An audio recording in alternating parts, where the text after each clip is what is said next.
Welcome to the Choose You Now podcast. I'm your host, Juliana Hever, and welcome to the May Q&A. It is such a pleasure to see you, Sanford and Adam. Hello. Hey, what's up, everybody? So May is American Cheese Month. So I thought I would spend the first few minutes talking about why we shouldn't be celebrating cheese, and instead we should be talking about why we should be chucking cheese. I'm going to give you 6 reasons to ditch cheese. Okay.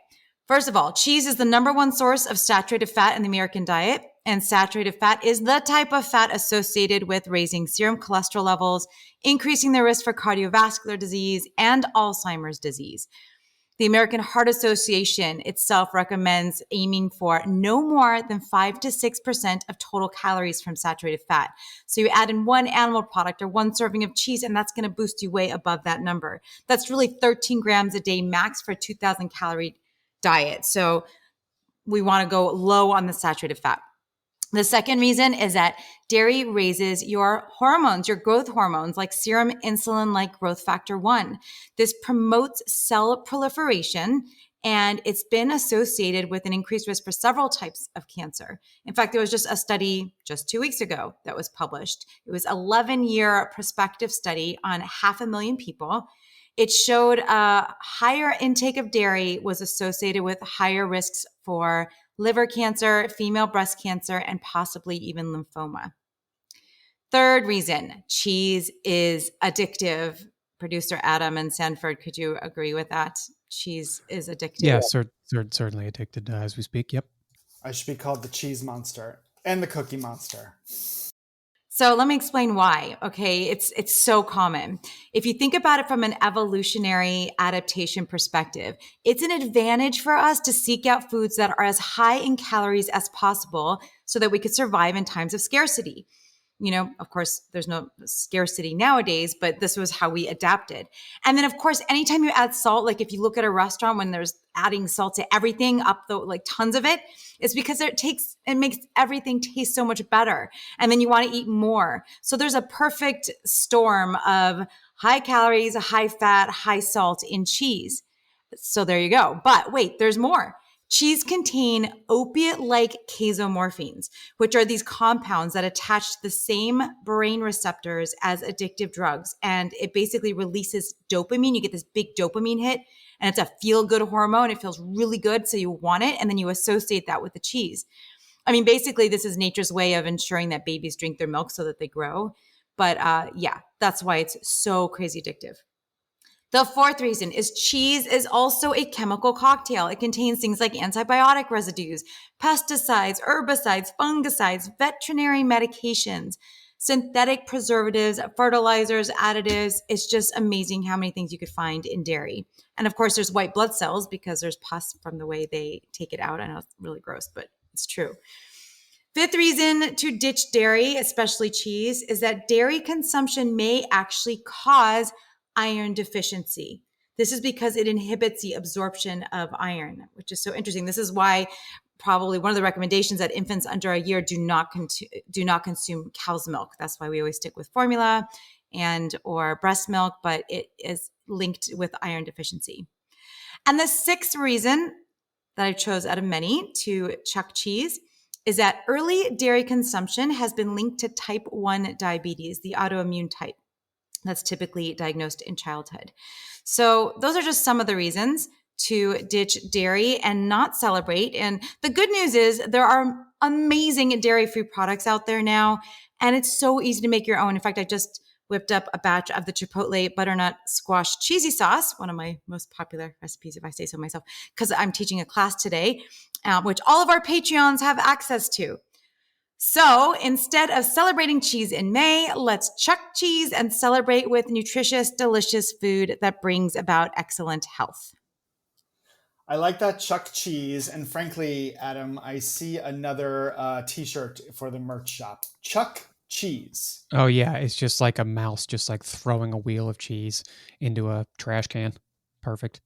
Here we go. First question. Christine on Facebook wants to know, hello, do you suggest that people take a probiotic supplement? I'm curious to know what your thoughts are on this topic, and thank you so much for all the great info that you post. We all thank you, Juliana. We all thank you. Well, thank you. Thank you, Sanford. Thank you, Christine, for your question. Probiotics are fascinating. We've talked about this here before.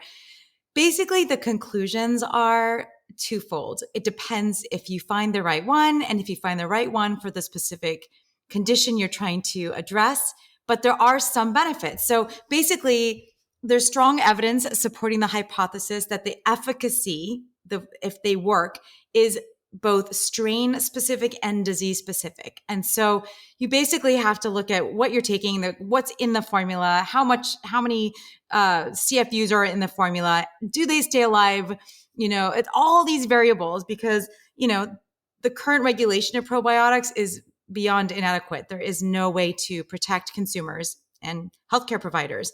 So it's important to, know that buyer beware when it comes to supplements in general. But because probiotics is such an enormous field and there's so many different strains and we all have different microbiomes, you basically have to get lucky to have stumbled upon the best one for you and for the specific condition you're trying to treat. There's definitely some promising evidence in support of the efficacy for certain conditions, but it's just way too broad of a category to say, yes, you need probiotics and yes, you need this kind. It depends on so many variables. Sorry for that delay.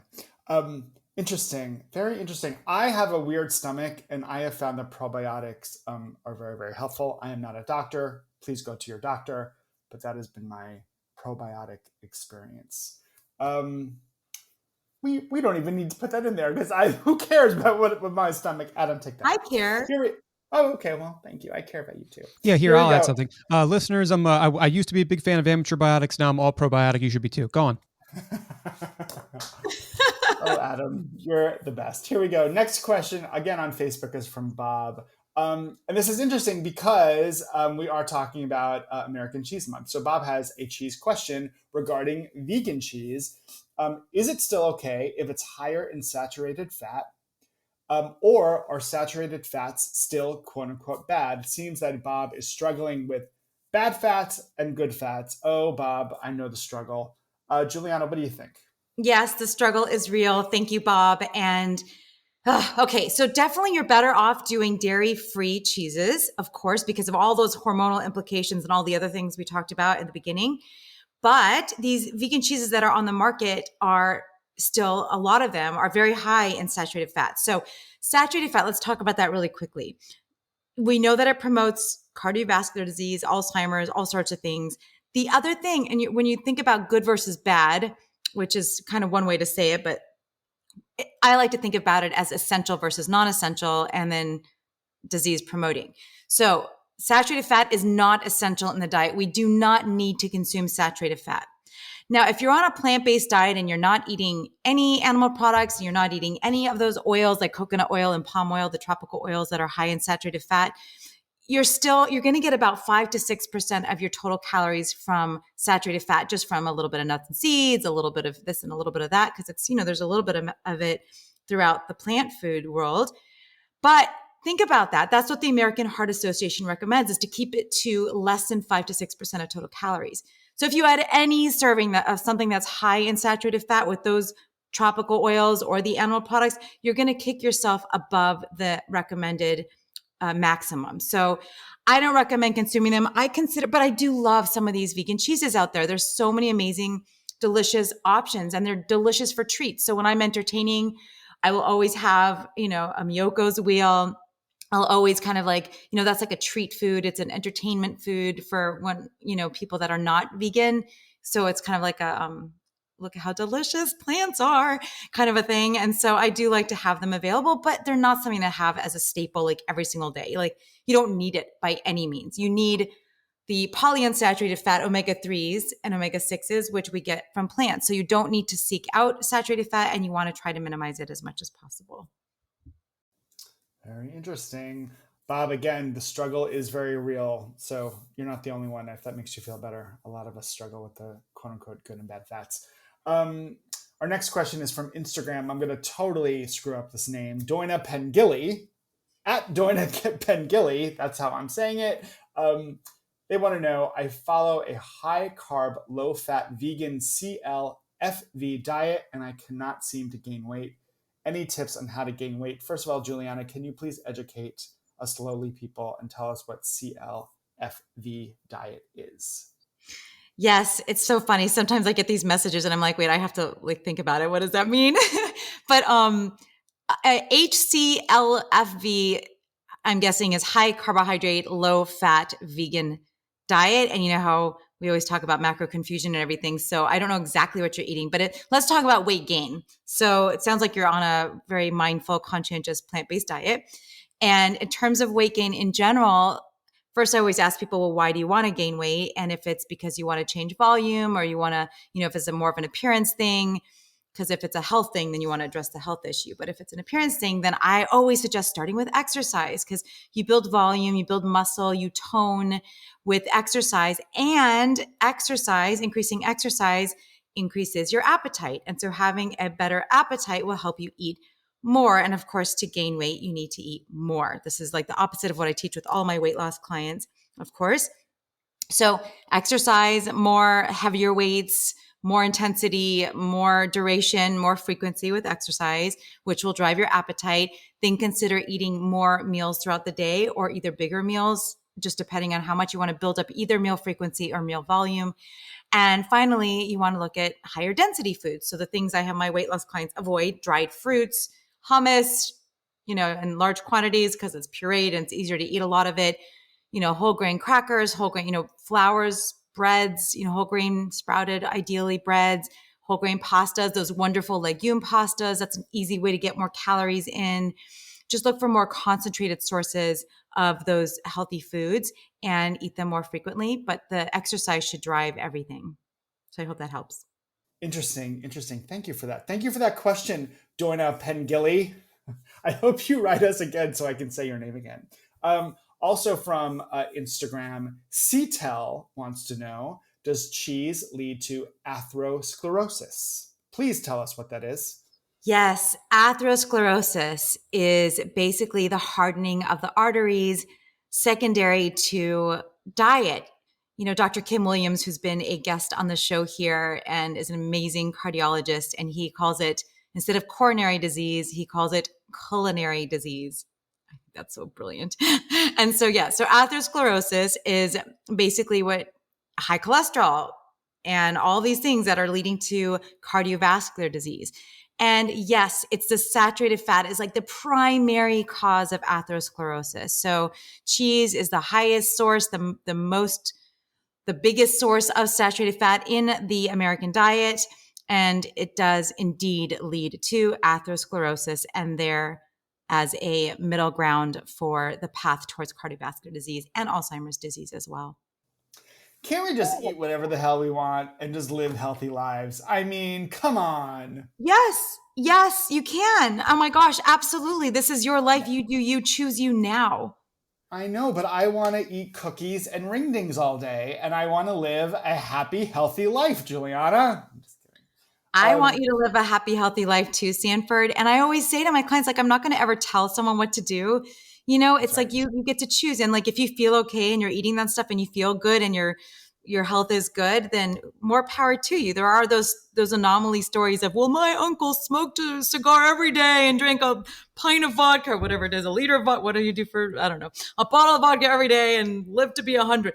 There's always anomalies, but if you're, depends on how you feel and what your goals are. But you are always so lovely. You are not a woman who judges. You simply give us your ideas, you give us the tools, and it's essentially up to us to sort of take the tools and build the house. And our house being our mind and body, honestly. And I've always appreciated you for that.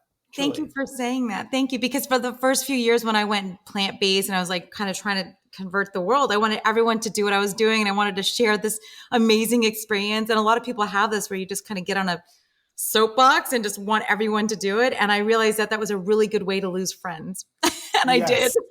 Yes. But if you do it the way you do it, it's a really great way to make friends the way you do it.